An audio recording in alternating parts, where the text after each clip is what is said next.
Did you just burp? Maybe. I feel like it smells like a burp. Do you guys smell that? If only this podcast had smelling capabilities, although I feel like that would probably deter people from watching it. We would go from 11 listeners to 3. So no. Yeah. And on that note, welcome. 5? Episode 5. Episode 5 of The Waft. Your boobs look extra nice today. Thank you. Alrighty, kids. Welcome back. I think I said in a previous episode that once we get to $4, that's when we were going to stop making sponsorship money. Well, I was wrong. $3. $3 is the cutoff. And nobody paid $3 for a sponsorship this week. It's alright. That means good news for you. Because the $3 sponsorship is still available. So if you want us to promote something, talk about something, $3. Steal of a deal. Yeah. Maybe I'll sponsor next week. And show both my nipples. That's just like a reoccurring theme now. Yeah. Whatever. The people are really waiting to see your nipples. I know. I'm just going to keep them waiting. Yeah. Who knows when it's going to happen. Yeah. We'll see. We'll see. But to the $2 sponsorship, our number one listener, Sandra, you wanted to hear some wrestling talk. Emily wouldn't let me wear my spandex. Probably better for the people at home anyway. I was trying to find the Facebook comment on like what you wanted to know about the wrestling, and it wouldn't load. So I'm just going to kind of dive in and try keeping it short and sweet. My whole life, I grew up with 3 older brothers, and I always watched pro wrestling, and was like, if I could do one thing in life and not fail, it'd be pro wrestling. Moved to Kentucky, found out they had the old WWE training facility there, paid the $1,000 for my first 10 weeks of training, and away we went. And do you want to talk about your first match experience? First and only match experience. Until I come out of retirement in Omaha. To say, yeah. It was very early in our dating career, and you had a match in Indiana right across the river. Yeah, I mean... Dungy? Yeah, a bunch of us went from Cycle Bar, a whole group of us went. And, I mean, I would say the collective teeth in my mouth is more than the collective teeth of the entire arena. Somebody was holding a poster with me. Someone had like a fat head of Dwight, and I literally, first of all, I was in like this dingy, like underground. They thought they were gonna get shot. Yeah, area. I mean, very like, I don't want to say the term redneck because I feel like that's inappropriate, but I'm gonna throw it out there because that's what it felt like. And no air conditioning, correct? Oh yeah, it was hot as balls wrestling there. And it was in like July. Yep. Very dirty. I don't think we used the bathrooms. And just a very interesting crowd of people. Someone had a fat head of Dwight, and then there's this kid who I guess is like your number one fan. Yeah, and turtle. throughout the whole match, he was just, a bunch of people were yelling, "Party! Party!" And we all That's just awesome. stood there and kind of watched in awe. I think to describe the people at pro wrestling shows, to put them in a bucket, if you like have seen the Twitter account or like the Facebook People of Walmart, I would say it's pretty similar. People of Columbus, Walmart. Yeah. Walmart, probably. Hey, easy, not taking pot shots at my hometown. Yeah, rude. But yeah, that's wrestling fans. But you know, they're passionate as all hell. So you gotta respect them on that. And for the wrestling talk, I'm glad to answer any questions in person, but for the sake of the podcast, to try keeping it somewhat short. I think 2 things that I would like to touch upon. A, I hate when people are like, oh, that fake wrestling stuff. Like, fuck you. I've torn both of my shoulders, and there was nothing fake about falling in that ring or putting my body on the line every time I would have a match in hopes of entertaining people. So really grinds my gears when people say fake. You go to a ballet or watch a movie, is that fake? Sure, but you don't insult the performer by calling it fake. And also, just like a movie, you go into it knowing it's fake, not realistic, like the Ice Road Trucker movie we watched yesterday on Netflix. God, don't waste so your bad. time. But if you're in a sauna and you need to kill time. Yes. But the difference between a movie is you go to a movie to escape reality. Same with people going to wrestling shows. But unlike a movie, you can't reach out and be like, hey, actor, I'm rooting for you. You should change the script. In wrestling, I could be out there and the kid that's rooting for me, I can pull on his heartstrings a little and be like, you're influencing my comeback. Look you right in the eyes. Come on, kid. Root a little, cheer a little louder and here it comes, or whatever it is. So it's almost like a real life comic book brought to life, which I don't think a lot of people view it that way. But when you look at it through that lens, or instead of making fun of the people that go to the shows, Emily? I was not making fun of them. I was seriously just commenting on the type of people. I have been to SmackDown and Raw and shows, and I enjoy it. So I also frequent wrestling shows. I think a wrestling show in the middle of nowhere, Indiana, is going to be a little different. Yeah, no unless the last part I guess I'll touch upon, unless you make like WWE or like AEW, one of the other new promotions, like there's zero money to be made. It is all for the love of it. And it's probably good that I came to Cycle Bar, because I always say this to you, instructing is very much pro wrestling, even though people don't realize it, because yes, it might be choreographed or somewhat rehearsed. I can still change it as I go. Like in a song at Cycle Bar, there might be a song where we're supposed to do arm presses, and I'm just like, this class isn't into it. So I completely changed the script. You have no clue. I would say that you've definitely taken your pro wrestling and brought it into your Cycle Bar classes. Dwight always says like pro wrestling is entertaining, and that's why he likes Cycle Bar.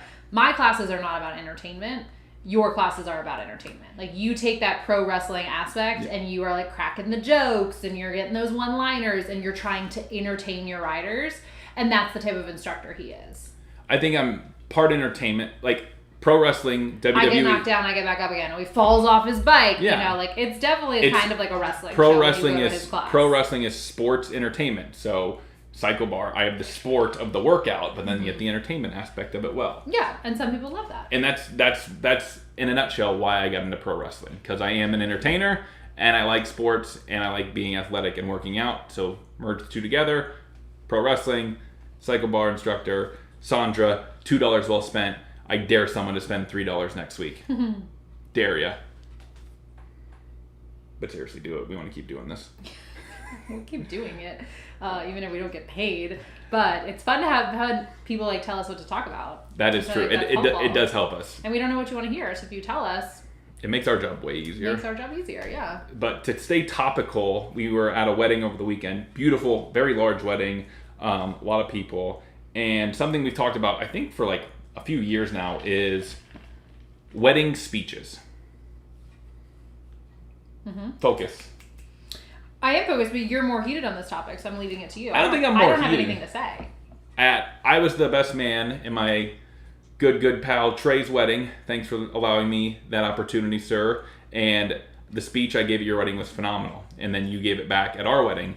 But outside of like a handful of people, they don't understand the inside jokes. And my brother, who talked at our wedding also, put it really good. He goes, people aren't here to hear me talk. Mm-hmm. Which I agree 100% with. Or I liked Erica's because she gave us like pieces of advice, yeah. Which is great because it's like as a couple and anyone in the room, like hearing your relationship advice for a newly married couple is like poignant. Yes. Funny stories aren't necessarily like, and like, no one can relate to that. Like how many times do you hear, let me tell you a funny story, and then they tell it and it's almost like cringeworthy. So I think there should be a shot clock for wedding speeches. Like whether 4 people are talking, 2 people are talking, like 3 minutes total, maybe 4. And then let's go. Because outside of 5 to 10 people, I didn't come for the speech. Like, it's great to hear it if it's your wedding, but being at multiple weddings, it's just, I would say 10% of the time, it's actually like a really good speech and a hit and something you remember. I've said, our wedding just ruined weddings for me. But even on the speech topic, like all 3 of our speeches were so perfect because they weren't super long, they were personal, but everyone could get something from it. Yeah. And I think everyone was under the shot clock. Everyone kept it like 3 to 4 minutes, which was amazing. So yes. So let us know your thoughts on wedding speeches and the length and how many people should talk. Curiosity. And then we'll talk a little more wedding talk next week. So that's your hook for next week. I don't know if that's a really good hook, but let's be real. The 11 people, or if you could smell the 3 people that would tune in, you're probably going to tune in again next week. So thanks. The note in my phone. Have you fucked yourself yet? And that can be taken in a lot of ways. Have you? I have not looked in the mirror and said, I'll fuck myself. So if you're talking about that, no, I haven't. So are you insinuating you fucked yourself in another way? I don't know. I mean, nothing wrong with it if you choose to do that, you know? But what I was getting at with have you fucked yourself yet, have you looked in the mirror lately and gave yourself a compliment? Whether it's something about your personality, your looks. But remember, people, we're channeling that I'd fuck me attitude. You know what I think we should talk about next week? Is like how honest should you be with your partner? Like, do they need to know everything? Or are there some things that like they don't need to know? Like that time I went out of town and you might have watched some TV. Did I need to know that? There's your hook for next week. There's your hook for next week. I think that's an interesting topic. Like, what are there? Does your partner need to know everything? Let's talk about it next week. Next week. There we go. I'm not paying $3 for that, though. I'll pay fucking $3 to talk about it. But then that's not really us making money. Someone else pay $3 and we'll talk about it. Or another topic you want to talk about. Yes. I feel like we're killing it on time. Yeah, real good. 10 minutes right now. Perfect. Enough time for if we're talking about fucking, enough time for our last segment. This is new to the Waft. I'm really excited about this segment. The fuck stick of the week. Again, we need someone to post-produce this show and throw that graphic in there. With some music. Yeah. With some sweet music, that'd be great too. Your boobs still look great, by the way. If I was a watcher of this and staring at my boobs? Yeah, we almost have 100 views on a weekly basis. I know that's still like 11 people just continuously clicking, and thank you for that. But if I'm watching, I'm just Now I'm so self-conscious. I'm just gonna sit here like this. Looking at those puppies. Okay. But the fuck stick of the week. We're gonna retroactive. The last few weeks we've had fuck sticks of the week being people who can't park. Park between the lines. That's it. Park between the damn lines, people. It's not hard. But this week, if you caught my story on Instagram, I was at the dog park, letting the boys play. On my way home, I looked down at my sandal. What do I see? Shit. That's the story. Poop. Dog poop. Probably dog poop. I didn't check to see if it was human poop or not, but there was poop on my sandal, and people who do not pick up after their dog at the dog park on a walk, fuck stick of the week. I feel like I definitely fall into that category sometimes. I've gotten better, but you got called out on it in the parking lot or in our driveway, so you can. I know. I pick it up now most of the time, except sometimes at Cycle Bar I don't. That'll get into a topic. I get two things. One, if it's in your yard, that's your yard. So if you step it in your yard, that's your own fault. Yeah. How do you know? Maybe that was Chipper or Frank's. No, because I poop after I pick up after them. I watch them.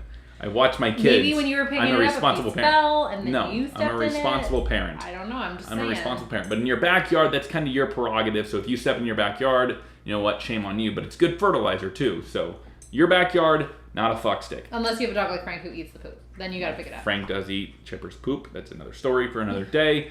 But if you're on a walk or at the dog park and you do not pick up your dog's poop, fuck stick.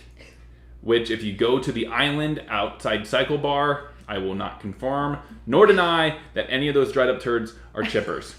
That is Village Point's fault for not having any dog poop bags. And that's sometimes we run out, and then I've had to get like a trash bag from Cycle Bar, or like I'm just like one time I used a mask because the security guard was right there. I don't pick up Chipper's poop often at Cycle Bar, but sometimes there was the security guard parked right there, and he was in his car, and Chipper pooped, and I was like, I can't walk away. There was an old mask on the ground. It was one little turd, so I just picked it up and just ran. I'm shocked that you actually did that, by the way. I'm shocked, but I didn't want him to yell at me, and then I didn't want Burn to get pissed, and then like us get cited and anything, so I was like, I gotta just do it. There you go. We're gonna leave on a little story that made me think about when I said I had poop on my sandal. Was it dog poop or human poop? You know where I'm going with this? At Target. I almost tore my ACL, people. Yeah, on poop. This is a 100% true story. I can't even make this shit up. No pun intended. We're at Target and back in Kentucky, and we're walking, and you turned the corner first, I think. Yeah, we were speed walking, as we do with long legs. And you avoided it. And next thing I know, one of my feet gets caught on something. My my legs almost like split, and I almost legit tear my ACL. I look back, and there's just like a skid mark of shit in the middle of like the self-checkout lanes. It totally was. And I just I'm like